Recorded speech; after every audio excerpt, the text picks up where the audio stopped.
আসসালামু আলাইকুম রহমতুল্লাহ শাইখ। ওয়ালাইকুম আসসালাম রহমতুল্লাহ বরকাত।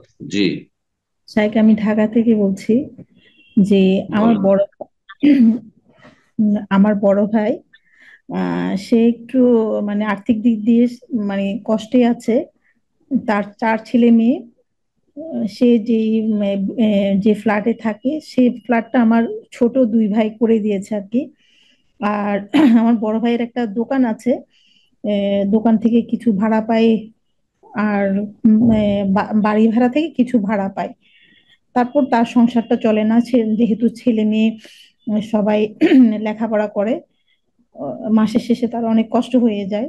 তার আনুমানিক মাসিক আয় হয়তো 30 থেকে 40 হবে, হাজার টাকা, কিন্তু সে তার কষ্ট হয়ে যায় চলতে। তো এমত অবস্থায় কি আমরা কি আমার ভাইকে জাকাতের টাকাটা দেওয়া যাবে? ভাই যদি সাবালক হয়, মানে স্বয়ং সম্পূর্ণ আলাদা, নাবালক নয়, বুঝতে পারছেন, তাহলে জাকাত দিতে পারবেন। ভাইও দিতে পারবেন, বোনও দিতে পারবেন, কিন্তু তার জন্য তাকে 8 শ্রেণীর এক শ্রেণীর আওতাভুক্ত হইতে হবে। তিনি কি ফোকারাদের অন্তর্ভুক্ত পড়ছেন, মিসকিনদের অন্তর্ভুক্ত পড়ছেন?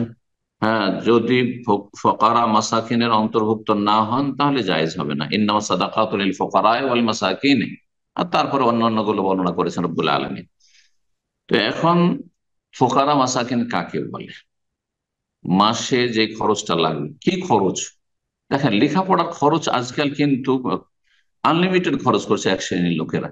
খাওয়া দাওয়া তার 20,000 30,000 টাকা হয়ে যাবে, হয়তো সংসার সব চলে যাবে, কাপড় চোপড় সব হয়ে যাবে, কিন্তু এক একটা ছেলেকে পড়াচ্ছে মাসে 20,000 করে দিয়ে, তাহলে 4 20 80,000 তো ওখানেই লাগবে। বলবেন যে সেই জন্য জাকাত খাবে না, না, জাকাত কেন নেবে তাহলে ক্ষেত্রে? না, এগুলোর জন্য জাকাত নাই।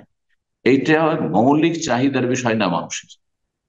যেখানে বিকল্প ব্যবস্থা রয়েছে, 5,000 টাকা মাসে, 7,000 টাকা মাসে খরচ করে একটা ছেলেকে পড়ানো যেতে পারে, একটা মেয়েকে পড়ানো যেতে পারে। সেখানে আমি 50,000 টাকা মাসে খরচ করে পড়াবো, আমি বিদেশে পড়াবো আর জাকাত খাবো, এটা কিন্তু জায়েজ নাই। না হলে যিনি জাকাত দিবেন তারও জাকাত আদায় হবে না, যিনি নিবেন তার জন্য হারাম হবে। বুঝতে পেরেছেন? কিন্তু যদি দেখা যায় যে না, মানে জরুরি খরচটা যে পড়ার জন্য লাগছে সেটাই জোটাতে পারছে না, কোন রকম খাওয়া দাওয়া জুটছে না। মৌলিক চাহিদাগুলি মানুষের কি?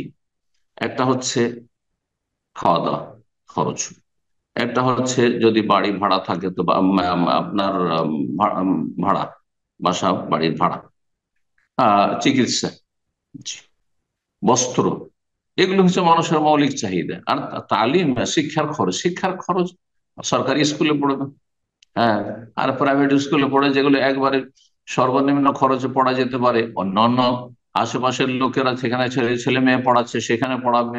এই নয় যে জাকাতের টাকা নিয়ে সেই লক্ষ লক্ষ টাকা খরচ করে পড়াবে, এটা জায়েজ নয়। কিন্তু আপনার আত্মীয় হোক আর অনাত্মীয় হোক, জাকাত দেবেন যদি তাদের এই মৌলিক প্রয়োজনগুলিতে অভাব থাকে।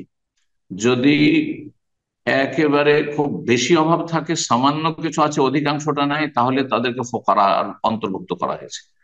আর যদি দেখা যায় যে না, তাদের কাছে 70% 80% আছে, কিন্তু 10% 20% নেই, সামান্য কিছু অভাব হয়ে যাচ্ছে, তো ততটা পরিমাণ জাকাত দিতে পারবেন, ততটা জাকাত তারা নিতে পারবেন। তো আপনার ভাইয়ের অবস্থা বুঝে আপনি জাকাত দিতে পারেন যদি জাকাতের হকদার হন, আর তারাও নিতে পারেন যদি জাকাতের হকদার হন। এক একটা ছেলে মেয়ে পড়ানোতে কত খরচ করছে সে, সাধারণ স্কুলগুলিতে পড়ালে কত খরচ, সেই খরচটা দিতে পারবে না, সে খরচটা দিতে পারবে। কিন্তু আপনি চারটা চারটা ছেলে মেয়ের খরচই হচ্ছে 50,000 বা 1 লাখ টাকা, আর তার খাওয়া দাওয়া খরচ হচ্ছে 20,000 30,000, না, এইভাবে জাকাত খাওয়া যায় ভাই। এবার এই লোক, এই ধরনের লোককে জাকাত দেওয়া যায় না। বিষয়গুলি বুঝে নিয়ে জাকাত দেবেন, কারণ জাকাত হচ্ছে একটি ইবাদত। যদি কবুল না হয় তো আপনার ইবাদত কবুল হয়নি, ফরজ কবুল হয়নি।